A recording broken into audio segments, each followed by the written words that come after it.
Yang saya hormati kepada rekan-rekan sedama sekalian serta adik-adik yang berbahagia yang pada hari ini berkesempatan bisa berkumpul di media Zoom di pagi hari ini, gitu ya. Terima kasih atas kehadirannya sekali lagi. Selamat pagi semuanya, namo buddhaya.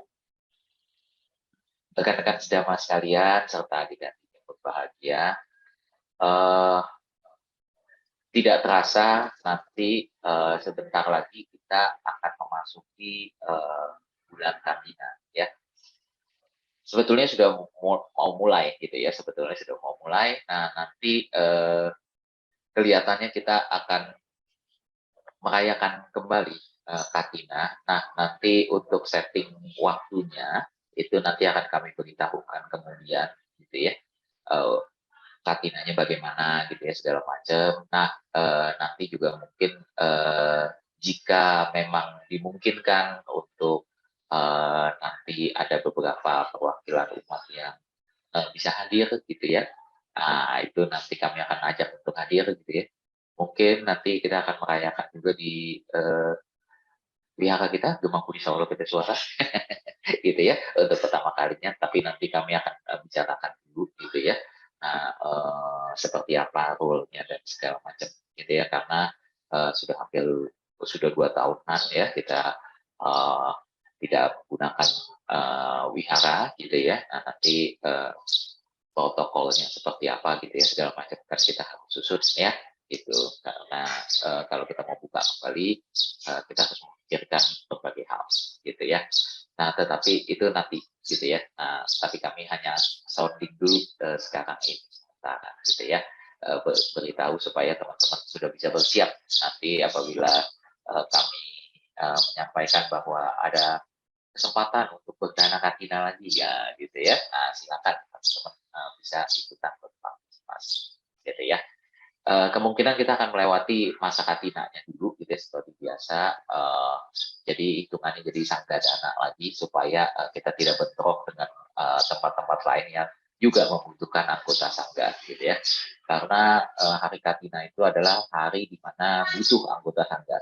Sedangkan kalau hari raya yang lain sebetulnya tidak butuh anggota sangga juga nggak apa-apa gitu ya. Nah, tetapi kalau hari Katina itu harus pakai anggota sangga. Jadi kalau ada wihara lain yang merayakan Katina, tidak ada anggota sangganya, nah itu tidak sah. Gitu ya.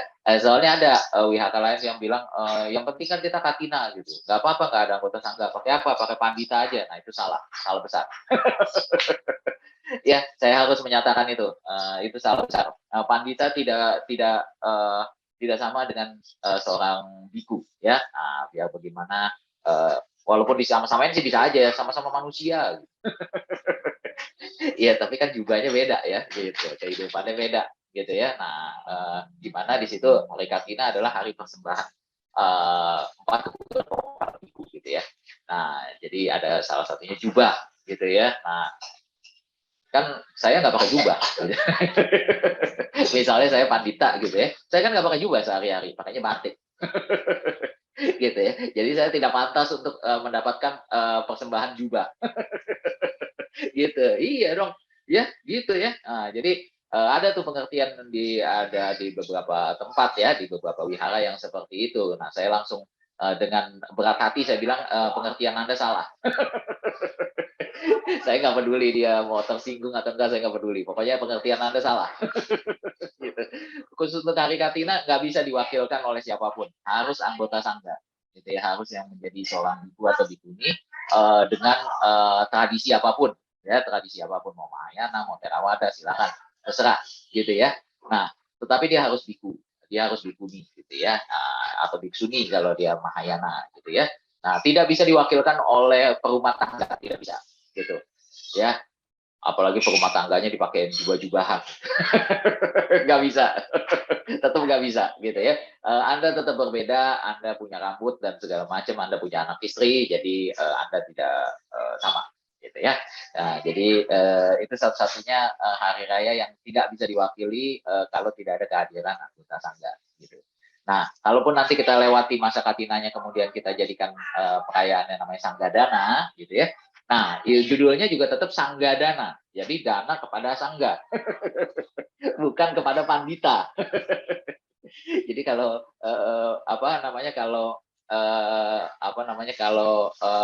dana ke pandita namanya pandita dana. Gitu. Ya. Nah, jadi beda gitu ya. Nah, itu konsepnya seperti itu ya. Nah, jadi saya terpaksa memperingati orang itu gitu ya. Kemarin soalnya baru ketemu saya gitu orang itu gitu ya. Ngerayain Katina, iya nanti kita ngerayain Katina gitu. Pakai sangga tuh, iya pakai gitu. Terus dia bilang sebetulnya sih kan sama-sama manusia ya pandita juga cukup. Oh salah Anda, saya gituin. Dia sih marah sama saya, bodo amat. Saya nggak peduli. Orang salah, ya biarinin aja gitu ya. Orang salah, dan bodohnya dia guru agama Buddha lagi. Saya harus mempertanyakan dia kuliahnya di mana itu. Gagal itu kuliahnya. Ya, masa saya yang bukan sarjana agama saya lebih tahu daripada dia, gitu ya. Nah, itu sarjana agama Buddhanya gagal tuh. Terpaksa saya harus ngomong gitu. Nah, saudara-saudari sedang sekalian, itu sounding dari kami, ya, itu sounding dari kami. Tetapi kalau mau bahagia nggak perlu nunggu Katina. Katina itu kan hari berbahagia ya, berbahagia karena kita punya kesempatan untuk berbuat baik kepada sangga, gitu ya. Kenapa? Karena pada saat itu sangga sudah melewati masa wasa, masa berdiam di satu tempat, untuk melatih diri, gitu ya, prinsipnya seperti itu, gitu ya. Karena di zaman Sang Buddha, di masa-masa itu adalah musim penghujan dan mirip seperti kita, itu musim hujan. Nah, kalau musim hujan itu zaman dahulu ya belum ada semen, jalanan juga belum diaspal gitu ya, sehingga banyak binatang-binatang yang liar saja seperti itu. Nah, kalau anggota sangga pergi-pergian, maka Sang Buddha melihat bahwa itu berpotensi untuk terbunuhnya makhluk-makhluk kecil itu, keinjak-injak dan segala macam gitu ya. Belum lagi anggota sangganya juga kasihan, jubahnya basah dan segala macam. Sangga itu kan tidak seperti kita. Bajunya tidak ada satu lemari. Lemarinya sih bisa cuma satu, tapi jubahnya juga cuma satu. Gitu. Itu anggota sangga, ya. Jadi tidak seperti saya, tidak seperti siapapun yang ada di sini gitu ya. Jadi sesungguhnya kita itu hidupnya sudah kaya. Kalau ukuran kaya di dalam agama Buddha, itu patokannya adalah patokan standarnya para biku. Nah, gitu ya. Kalau para biku, jubahnya itu cuma satu. Jadi bajunya itu, pakaiannya para biku itu yang namanya jubah itu cuma satu. Cuma satu. Nah, kalau kita punya pakaian lebih dari satu, berarti kita kaya. Gitu. Ya. Nah, Michael, Tuhendra, saya yakin punya lebih dari satu. Oh, Haris punya lebih dari satu. Oh, siapa lagi di sini? James punya lebih dari satu. Jadi sudah kaya. Sudah lebih kaya dari para biku, gitu ya. Nah, jadi jubahnya para biku itu cuma satu, gitu. Yang bener kok, bener. Jubah para biku itu cuma satu. Ada lagi satunya cadangan, tapi satu cadangan itu dipakai untuk kebersamaan. Gitu. Jadi dipakai bersama itu. Jadi boleh gantian. Gitu ya, boleh gantian. Ada jubah satu, nah jubah satunya itu gantian, gitu. Ya, konsepnya seperti itu. Tapi sih kalau sekarang sih rata-rata jubah biku sih ada dua ya, gitu ya. Ada dua, satu buat sehari-hari, terus kalau cuci satu ada penggantinya. Memang ada sih, gitu ya kalau sekarang, gitu ya. Tetapi itu pun itu pun coba Anda punya baju cuma dua gitu. Bajunya modelnya juga cuma itu lagi dijual gulung gitu doang. Coba bisa nggak gitu? Kayaknya nggak puas deh. Misalnya model siapa yang di sini? Model Angel gitu sebagai wanita gitu kan. Angel kalau punya baju dua doang gitu rasanya motifnya sama lagi. Rasanya kurang puas. Gitu kan ya. Nah, tapi standar kehidupan para biku itu seperti itu, gitu ya. Nah, jadi ukuran kaya itu kalau Anda sudah bisa melewati kehidupan para biku, Anda sudah kaya. Gitu. Jubah cuma satu. Oke, paling banyak dua. gitu. Untuk yang jubah kedua itu adalah jubah cadangan, gitu ya. Nah, kalau misalnya siapapun saya yakin ada di sini punya pakaian lebih dari satu, Anda sudah kaya. Gitu ya. Nah, itu konsepnya seperti itu. Nah, yang kedua, makan. Para biku itu makan paling banyak 2 kali, paling banyak. Bahkan sebenarnya normalnya mereka cuma makan sekali, yaitu siang hari, menjelang tengah hari, menjelang jam 12 siang. Begitu. Kalau Anda sudah bisa makan lebih dari 2 kali, bahkan bisa sampai 5 kali, itulah menyebabkan kegemukan badan. Gitu. Maka Anda sudah lebih sejahtera. Anda sudah lebih kaya daripada para biku. Gitu. Ya, nah, konsepnya seperti itu. Nah, jadi konsepnya seperti itu. Nah, jadi kalau misalnya yang lain lagi, misalnya makanan. Makanan kalau Anda sudah bisa makan macam-macam, kemudian makannya bisa berkali-kali, Anda sudah kaya. Obat, Anda bisa berobat di rumah sakit mewah. Kemudian Anda bisa mendapatkan obat-obatan yang beragam. Maka Anda sudah lebih dari kehidupannya para biku. Nah, gitu kan ya. Sudah lebih dari kehidupannya para biku. Kenapa? Karena para biku, kalaupun tidak ada obat, obatnya itu adalah obat dari diri sendiri. Yaitu apa? Obat dari diri sendiri. Walaupun sekarang sih sudah tidak digunakan ya obat itu ya. Saya jarang lihat ada para biku yang menggunakan obat itu lagi, gitu ya. Kalau terpaksa, kalau biku-biku di zaman Sang Buddha di hutan pada saat itu, gitu ya, settingnya di hutan, masih tinggal di goa pada saat itu para biku itu minum air kencingnya sendiri. Dicampur dengan tumbuh-tumbuhan gitu, diminum air kencingnya sendiri gitu. Itu bisa untuk obat gitu. Sekarang kayaknya para biku nggak ada deh yang minum air kencingnya sendiri gitu. Nah, tapi di zaman Sang Buddha seperti itu gitu ya. Jadi kalau Anda sudah bisa beli obat macam-macam, tidak minum air kencing sendiri, Anda sudah kaya. Gitu, ya kan? Nah, konsepnya seperti itu. Nah, kemudian tempat tinggal. Para biku itu tidak ada tempat tinggal menetap, tidak ada gitu. Dia punya kuti, tapi kutinya itu pindah-pindah gitu. Makanya kalau nyari Bante tertentu gitu ya, Bante sekarang tinggalnya di mana? Kita mesti nanya, wasanya dia di mana? Karena dia bisa pindah-pindah gitu. Dia tidak ada tempat yang menetap gitu loh. Nah, kenapa? Karena semua rumahnya itu dia pinjeman gitu loh. Kutinya itu dipinjemin sama wihara gitu kan ya. Nah, kalau Anda sudah bisa ngontrak, sudah bisa ngontrak rumah, maka Anda sudah kaya. Sudah lebih kaya dari para biku. Begitu ceritanya. Nah, jadi kalau ini sebagai pengantar aja untuk masuk, karena apa? Topik saya hari ini adalah hidup sekarang itu adalah bahagia. Hidup sekarang itu adalah bahagia. Kenapa? Kalau misalnya ukuran kaya itu adalah bahagia, maka Anda sudah kaya. Sekarang ini.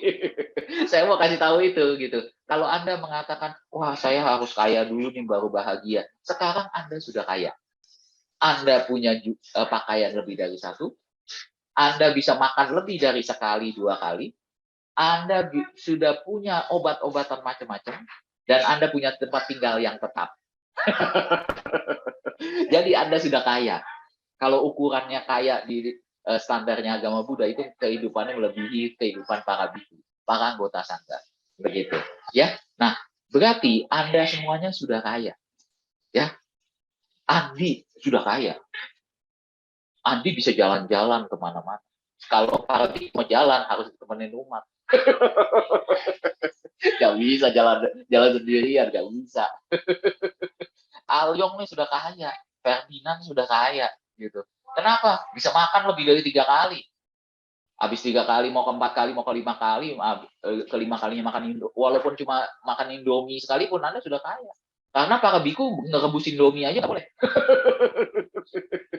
Catat ya, para biku nggak boleh lo ngerebus ujuk-ujuk ke dapur gitu. Ngerebus Indomie. Kalau kita kan boleh ya. Aris misalnya mau jalan ke mana ke dapur gitu, boleh nggak Aris ngabisin Indomie? Boleh, nggak apa-apa, silakan. Bahaya itu kok, bahaya. Oh bahaya ya. Bahaya. Apalagi kalau ketahuan. ada satgas ya, Riz? Ketahuan satgas. satgas apa tuh? Satgas rumah tangga. Gitu, bahaya itu. Nah, tapi kan bicara boleh kan boleh, gitu loh. Nah, kalau para biku juga ada satgasnya. Satgasnya itu apa? Winaya. Itu satgasnya. Kalau Haris, kalau Andi, satgasnya adalah istri sendiri yang ada di rumah. Itu satgas, termasuk saya.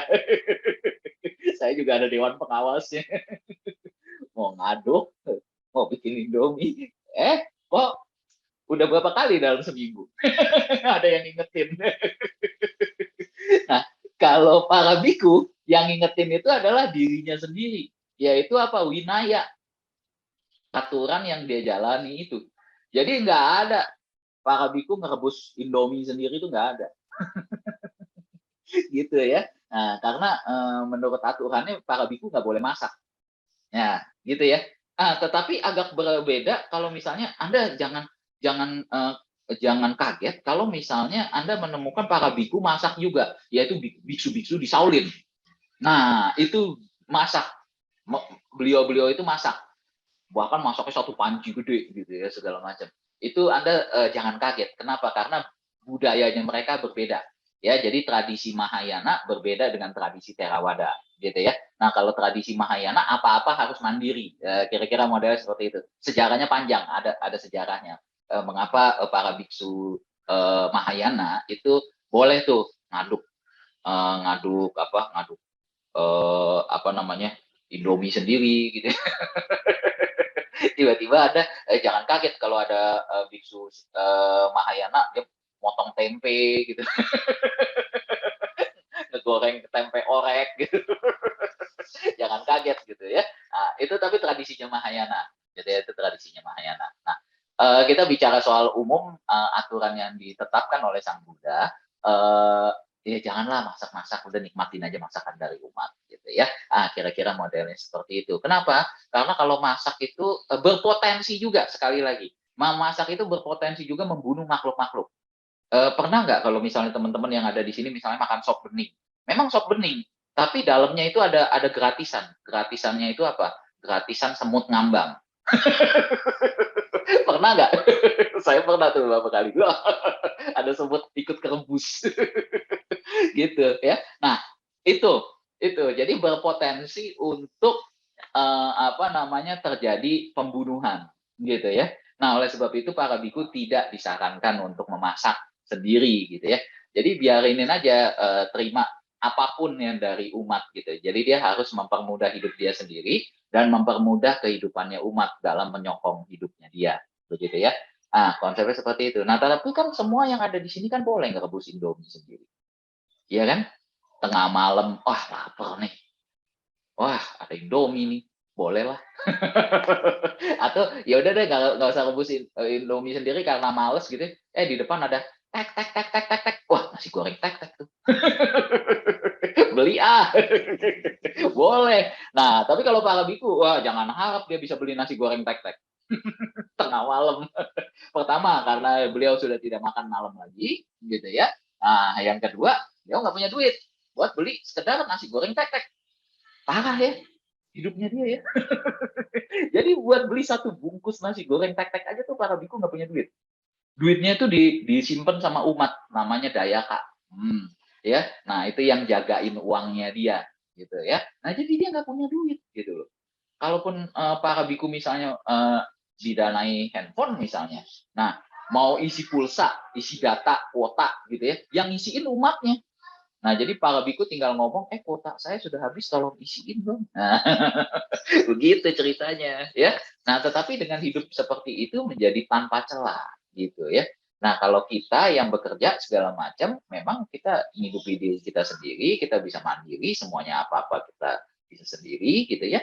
Nah, tetapi berpotensi untuk yang lain-lain juga, gitu ya. Nah, kira-kira kan modelnya seperti itu. Tadi tuh, misalnya makan, ya udah karena kita bebas, dompet ada duitnya, tek tek tek tek tek, ada mie goreng tek tek, ya udah. Satgas lagi tidur, Satgas Haris lagi tidur lah, lagi tidur deh. Belanja. keluar rumah gitu, ya kan? Makannya juga di luar, di pagar, jangan di dalam. Nanti hawa hawa enaknya mie tek-tek tuh masuk gitu. Nah, ini sambilan ada anak saya, cile. Gitu ya. Nah, jadi ini dia mau mendengarkan drama, gila. Nah, jadi saudara-saudari sedama sekalian, eh, hidup sekarang itu adalah bahagia. Kalau karena saya sering mendengar ungkapan bahwa kalau mau bahagia tunggu kaya dulu. Nah, saya pengen menyatakan kepada Anda semua bahwa Anda sudah kaya. Kenapa? Karena kehidupan Anda sudah melebihi kehidupan para biku. Gitu ya, makan bisa lebih dari 2 kali. Kemudian tempat tinggal Anda, walaupun cuma ngontrak pun Anda sudah lebih bahagia daripada para biku. Para biku ngontrak aja nggak bisa. Oish, waduh, kegedean mukanya. Gitu ya. Nah, jadi seperti itu. Nah, ini contoh nih. Para biku nggak punya ini nih. Nih, nggak punya samping saya nih. Nggak punya anak. Nah, saya punya anak nih. Jadi bisa diajak main, bisa dicubit-cubit begini nih. Gitu kan. Nah, jadi karena para biku tidak punya anak dan segala macam gitu ya, dan Anda punya, maka Anda sudah lebih kaya gitu. Kan ada yang bilang bahwa wah kalau punya anak bahagia ya. Nah, ya udah, ini udah punya anak. Berarti bahagia juga dong. Gitu. Bahagia punya anak gitu ya. Nah, tapi kehidupan para biku tanpa anak pun dia sudah bahagia juga gitu ya. Nah, jadi hidup sekarang itu bahagia yang mau saya sampaikan adalah rekan-rekan sedama sekalian bahwa kita sering menyatakan bahwa hidup kita belum bahagia dikarenakan kita itu apa namanya membicarakan yang nggak ada. Sering nggak teman-teman sekalian semua membicarakan tentang hal yang nggak ada? Sering banget, sering banget. Belum punya mobil, terus bilang, "Aduh, seandainya saya punya mobil ya, enak ya. Jadi kemana-mana bisa nyetir sendiri, apa gitu ya, segala macam. Mobilnya belum ada, sehingga Anda menderita karena tidak punya mobil." Iya nggak? Iya, kalau barangnya belum ada, ngapain diomong? Ya kan begitu. Iya kan? Itu jadinya Anda cari penyakit sendiri gitu loh. Kenapa? Karena Anda berbicara tentang sesuatu yang tidak ada atau belum ada pada saat ini gitu ya. Itu baru mobil. Seandainya saya apa namanya? Seandainya saya punya apa namanya? Punya apa namanya? Punya komputer sendiri, gila. Punya laptop sendiri, wah bahagia kayaknya saya nih gitu. Sekarang laptop aja saya pinjam gitu. Ya kan? Nah, konsepnya seperti itu. Ya udah, kalau udah begitu ceritanya, maka Anda membicarakan yang sudah tidak ada, belum ada pada saat itu, sehingga Anda menderita. Mengapa Anda menderita? Karena Anda membicarakan sesuatu yang tidak ada atau yang belum ada, gitu, ya kan? Anda membicarakan yang belum ada, laptopnya belum ada, gitu loh. Terus Anda ngomong seandainya ada, kan seandainya belum ada. Nah, karena belum ada, sehingga Anda menjadikan itu penderitaan. Anda membicarakan sesuatu yang tidak ada. Nah, kunci kebahagiaan itu adalah melihat atau apa namanya bahagia pada apa yang sudah ada gitu ya. Kalau pakai bahasa tetangga, mensyukuri apa yang ada, syukuri apa yang ada gitu. Gitu ya, hidup adalah anugerah. Wah, itu kata-kata siapa ya? The Massive ya? Gitu. Itu kita punya tetangga ya, tetangga gitu ya. Nah, tetapi kalau kita pakai istilahnya Buddhis gitu ya, kita harus punya yang namanya samtuti. Samtuti itu adalah merasa puas dengan apa keadaan yang hari ini, gitu ya.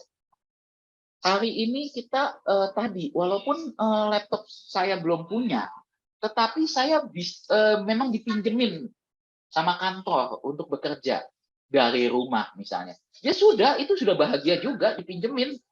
Daripada Anda beli sendiri gitu kan, rusak, kan Anda menderita. Iya nggak? Kalau Anda laptop kantor rusak kan kantor yang menderita.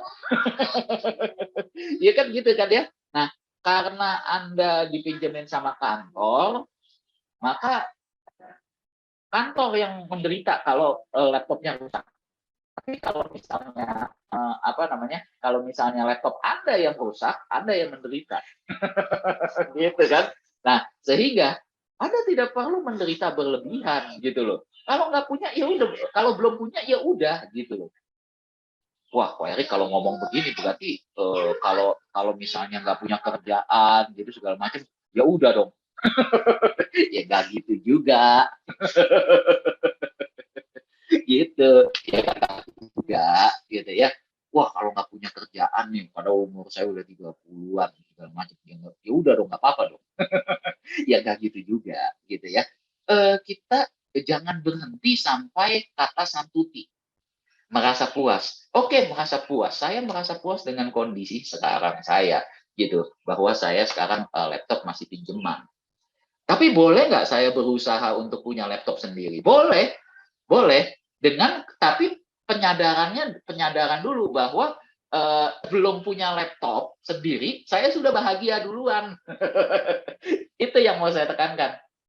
Sebelum Anda punya laptop beneran, Anda sudah bahagia duluan, gitu. Anda sudah bahagia duluan dengan uh, melihat keadaan sekarang, ya walaupun ini laptop pinjaman dari kantor, misalnya, tetapi laptop ini cukup kok untuk saya bekerja, gitu loh. Saya cukup bahagia kok dengan laptop dari kantor, fasilitas kantor ini, gitu kan. Sehingga tadi saya bisa menikmati kehidupan saya, walaupun saya tidak punya laptop pada saat itu. Tapi saya masih lumayan, masih punya laptop kantor untuk bekerja, difasilitasi. Sehingga bisa dipakai untuk kebaktian. Di GBA. Kan begitu. Iya kan? Konsepnya seperti itu. Jadi tidak perlu nunggu punya laptop dulu baru bahagia. Iya kan? Sebelum punya laptop pun Anda sudah bahagia gitu. Itu yang mau saya tekankan gitu loh. Jadi jangan membicarakan yang belum ada gitu ya. Jangan membicarakan yang belum ada. Bicarakan yang sudah ada dulu, yang sudah ada sekarang apa gitu. Ya kan? Nah, konsepnya seperti itu kan. Gitu. Di sini ada yang belum punya keluarga. Banyak. Yang punya keluarga kan baru saya, Ko Haris, Ko Adi gitu ya, yang punya keluarga. Kalau yang belum berkeluarga pada bilang, waduh, kalau berkeluarga enak ya. Kayak, kayak tadi tuh, saya punya malaikat kecil. Cile gitu kan. Oh iya, iya iya iya iya. Nggak apa-apa Michael, terus nggak apa-apa, nggak masalah gitu. Emang enak punya keluarga? Belum, nggak 100% enak juga loh. Tadi itu saya agak dijitak-jitak gitu sama malaikat saya. Gitu kan. Wah, kalau ada apa-apa sama malaikat saya, yang pusing kan saya. Gitu. Iya kan? Nah, konsepnya seperti itu. Nah, saya harus menanggung hidupnya dia sampai sampai selamanya. Ya kan, sampai seumur hidup sebetulnya gitu. Karena jadi orang tua itu kan nggak ada habisnya. Iya kan? Andi, saya, Ko Haris. Jadi orang tua tuh nanti punya anak gitu misalnya, nggak ada habisnya. Nggak ada habisnya. Sampai seumur hidup. Iya kan? Konsepnya seperti itu. Kalau anak ya belum tentu sih ingat sama orang tua gitu ya. Nah, tetapi kalau orang tua itu istilahnya ya selamanya. Anaknya udah nikah pun misalnya, udah nikah atau udah jadi biku misalnya gitu. Ah, orang tua tuh tetap apa ya, menganggap ya itu anak saya gitu. Ya kan, jadi nggak habis. Orang tua tuh tugasnya nggak habis sampai seumur hidupnya dia jadi orang tua, sampai dia berpisah berpisah mati misalnya gitu ya. Nah, itu tugasnya orang tua tuh sepanjang hayat gitu ya. Konsepnya seperti itu teman-teman sekalian gitu ya. Nah, jadi kalau yang belum punya keluarga gitu, dia sekarang punya apa? Wah, nggak punya apa-apa nih Ko Erik. Saya ngobrol aja sama diri sendiri. Ya sudah, ngobrol sama diri sendiri bagus kok. Bagus-bagus aja gitu. Nggak apa-apa, ngobrol sama diri sendiri bagus kok. Bagus. Itu namanya self talking. Asal jangan keterusan aja, keterusan nanti jadi ke ke apa, ke psikolog nanti. Asal self talkingnya masih oke-oke aja, silahkan aja, nggak apa-apa, nggak masalah. Anda bisa main game online misalnya sendirian gitu, nggak ada yang larang, nggak ada yang negor segala macam, nggak ada gitu. Enak loh hidup sendirian tuh, kayak para biku tuh. Siapa yang mau negor? Nggak ada. Dia mau pergi kemana juga jalan aja udah. Gitu. Nah coba kalau kalau saya, Haris, Andi pergi, lu tanya kan namanya Satgas, mau kemana? Iya nggak Andi tuh, udah emot ketawa tuh. Andi habis dinas segala macam. Wah, dipantau sama Satgas gitu. Perginya kemana? Berapa hari? Detail nanyanya. Pakai pesawat apa? Atau naik apa gitu kan, naik kereta atau apa. Hati-hati ya, handphone nyala terus loh. Coba para biku misalnya yang hidup sendirian. Ada yang nanya sampai segitu detailnya? Kagak, nggak ada. Jalan-jalan aja gitu. Nah, itulah the happiness of jomblo. The happiness of jomblo gitu ya. Nah, jadi bahagia juga loh gitu. Jadi nggak harus nunggu punya pasangan Anda baru bahagia. Jangan, jangan gitu ya. Jadi jomblo pun ada kebahagiaannya, punya pasangan juga ada kebahagiaannya, punya anak juga ada kebahagiaannya. Tadi saya bisa cubit-cubit dan segala macam, itu kebahagiaannya, gitu. Itu kebahagiaannya, gitu. Nah, tetapi kalau belum punya itu, ya nggak apa-apa, nggak masalah. Carilah kebahagiaan yang Anda miliki sekarang, gitu loh. Ya kan, konsepnya seperti itu. Jadi hidup itu pasti akan selalu beruntung. Pakailah filosofi orang Jawa. Wah, tangan putus satu, tangan kiri putus satu. Kecelakaan, jebret, wah putus satu. Akhirnya diamputasi sisanya. Jadi tidak punya tangan kiri. Pakai filosofi untung. Dia menyadari hidup sekarang masih punya apa. Untung masih punya tangan kanan. Yang buntung kan baru tangan kiri. Untung masih punya tangan kanan. Sehingga saya kan memang biasa nulis pakai tangan kanan segala macam gitu. Ya nggak apa-apa lah. Cuma perkara cebok. Ya udahlah, nggak apa-apa. Oh, ini malaikat datang lagi nih. Bawa apa? Tuh. Ya ini bahagia punya anak ya kayak begini. Gitu ceritanya ya. Nah, tadi punya tangan kiri hilang, tangan kanan masih ada. Untung masih punya tangan kanan, begitu ya. Nah, wah dua-duanya tangan hilang. Waduh, gimana ceritanya? Wah, masih untung. Saya masih punya kaki, jadi masih bisa jalan kemana-mana. Ya kan konsepnya seperti itu. Jadi pasti ada selalu untungnya gitu loh. Wah, tangan kaki putus dua-duanya. Misalnya, wah gimana? Wah, untung saya masih punya badan dan kepala. Sehingga saya tetap bisa ngomong, saya tetap bisa makan, saya tetap bisa berkarya, dan segala macam. Ya kan? Kan ada tuh yang nggak punya tangan, nggak punya kaki, dia bisa melukis, si indah gitu kan. Masih bisa berkarya kok, segala macam. Tangan, kaki, kepala putus. Itu udah mati namanya. Dimutilasi gitu. Nah, pada saat dimutilasi, untung meninggal dengan tenang. Nah, gitu kan. Jadi tidak ada kata ruginya gitu. Karena kita selalu melihat untungnya. Kita selalu melihat untungnya. Jangan lihat ruginya gitu. Jadi kalau tiba-tiba teman-teman misalnya ada di sini misalnya yang baru mencoba ulangan misalnya dapat nilai jelek, ya masih beruntung. Beruntungnya apa? Untung sudah nyoba. Sehingga itu pengalaman saya, ya kan?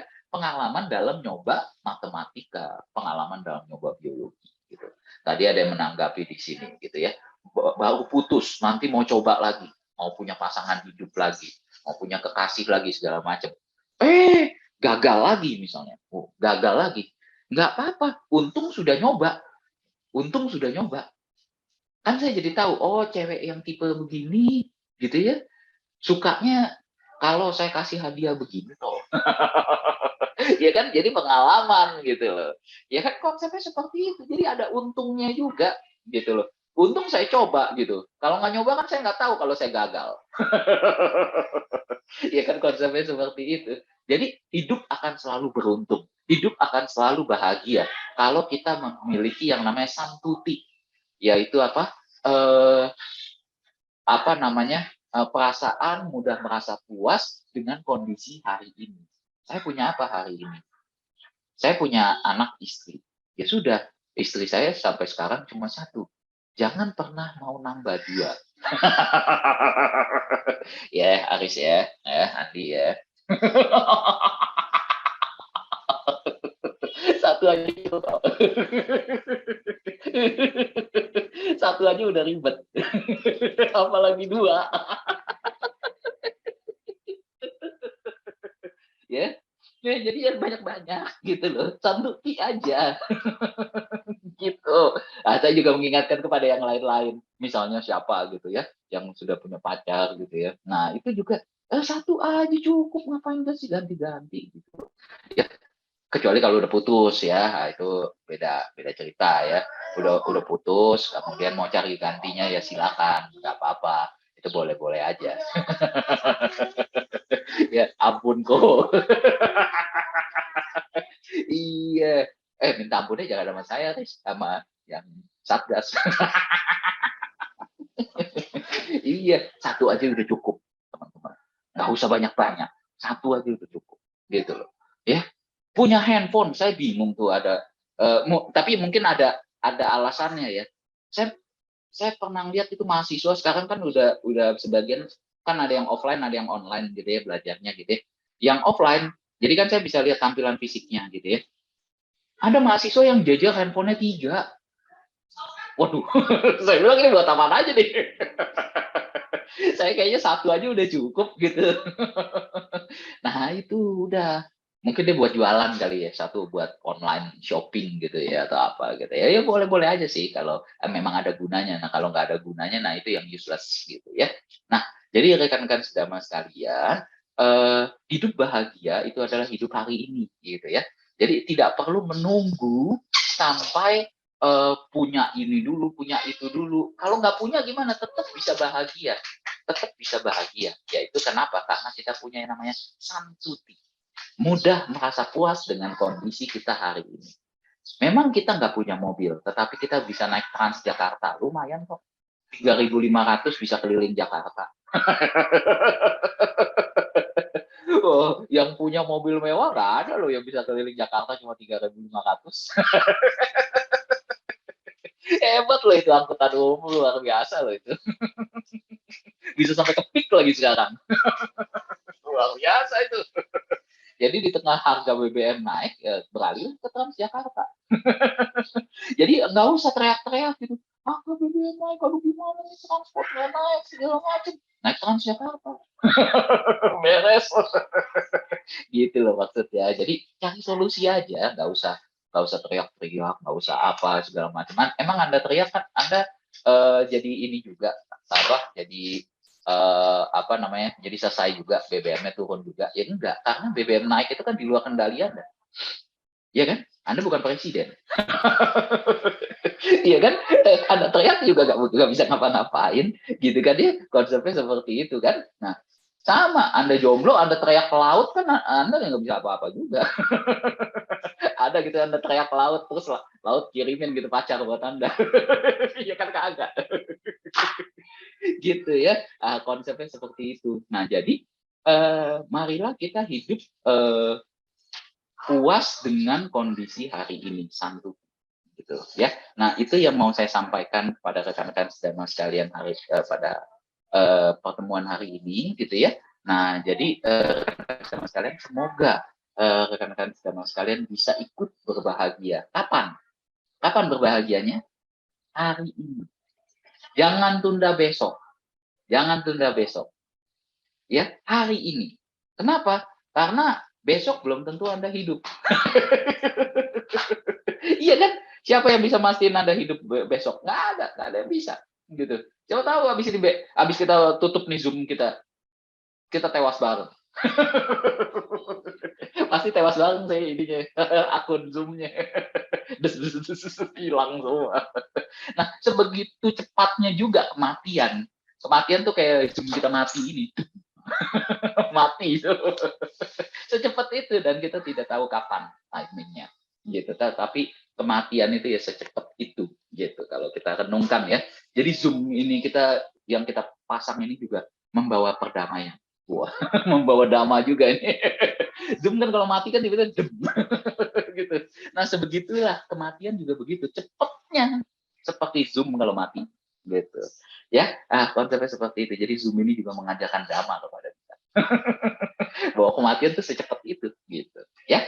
Nah, rekan-rekan sedaman sekalian, demikian yang bisa saya sampaikan. Semoga Anda semua bisa memiliki santuti, mudah merasa puas dengan kondisi hari ini, gitu ya. Jadi, bahagia itu kapan? Sekali lagi saya harus menyatakan hari ini. Jangan tunda besok, karena besok belum tentu terjadi, gitu ya. Nah, konsepnya seperti itu. Jadi, daripada nunggu-nunggu besok segala macam, kita kerjakan apa yang bisa kita kerjakan sekarang. Apa yang membuat kita bahagia sekarang, kita bahagiakan sekarang. Gitu. Ya kan, konsepnya seperti itu. Aduh, saya bahagia nih kalau bisa minum Starbucks gitu ya. Di depan saya cuma ada teh manis. Lumayan. Silakan aduk teh manisnya, minum sama-sama manis. Iya kan? Konsepnya seperti itu, gitu ya. Jadi lumayan juga ada teh manis di hadapan kita, walaupun itu bukan Starbucks, gitu. Sama aja kok, gulanya juga sama aja kalau dihitung-hitung pakai kalori. Iya kan? Konsepnya seperti itu, kenapa harus minum Starbucks, gitu. Ya, jadi bahagia itu nggak perlu nunggu minum Starbucks, gitu. Ya, misalnya contoh seperti itu, gitu ya. Jadi lihat apa yang ada hari ini, gitu ya. Bahagialah pada hidup hari ini, gitu ya. Nah, semoga ini bisa diterapkan dalam kehidupan Anda, tetapi sekali lagi tadi saya tekankan, bukannya tidak boleh berusaha, gitu ya, tetapi kita hidup hari ini bahagia, sehingga nanti pada saat misalnya dapat akhirnya Starbucks, wah, bahagia kita kan jadi double, ya enggak? Pada saat punya teh manis tetap bahagia, pada saat minum Starbucks bahagia juga. Kan bahagianya jadi 2 kali. Iya enggak? Nah, kalau nungguin Starbucks ya, kalau dapat Starbucks, kalau enggak, kan nggak bahagia-bahagia tuh. Menderita terus gitu. Kenapa? Karena Anda membicarakan sesuatu yang nggak ada. Gitu. Ya, konsepnya seperti itu. Kan rugi hidup Anda. Ya kan? Buddha kan ngajarin hidup yang untung-untung. Jangan hidup yang rugi-rugi. Iya kan? Konsepnya seperti itu. Ya, demikian yang bisa saya sampaikan. Semoga kebahagiaan dapat Anda rasakan hari ini juga. Jangan tunda besok. Terima kasih. Sampai kata bawaan Suki Tata. Semoga semua makhluk hidup berbahagia. Sadu, sadu, sadu.